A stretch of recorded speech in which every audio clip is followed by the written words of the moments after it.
ফেনী, চট্টগ্রাম ও ঢাকা রুটে অনেকগুলো rail station প্রায় এক যুগ বন্ধ রয়েছে। শুধুমাত্র ফেনীতে ৫টি স্টেশনের মধ্যে ৩টি বন্ধ রয়েছে দীর্ঘদিন। বন্ধ স্টেশনগুলোতে নিয়মিত বসে মাদকের আড্ডা। দুর্বৃত্তরা লুট করে নিয়ে যাচ্ছে রেলওয়ের কোটি টাকা সম্পদ।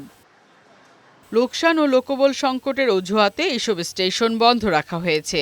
অযত্ন আর অবহেলায় নষ্ট হচ্ছে কোটি টাকার সরকারি সম্পদ। এতে ক্ষুব্ধ এলাকাবাসী।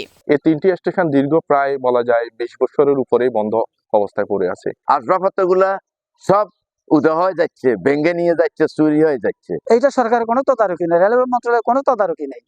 হাজার হাজার কোটি টাকা ধ্বংস হচ্ছে। নিরাপদ ও আধুনিক যোগাযোগ ব্যবস্থার জন্য জনবল নিয়োগ দিয়ে বন্ধ স্টেশনগুলো পুনরায় চালুর দাবি সচেতন মহলের। যদি আবার সংস্কার করে নতুন করে আমাদের এই এলাকার জন্য যদি নতুন করে চালু করা হয় তাহলে এই এলাকার জন্য অনেক উপকার হবে, মানুষের উপকার হবে।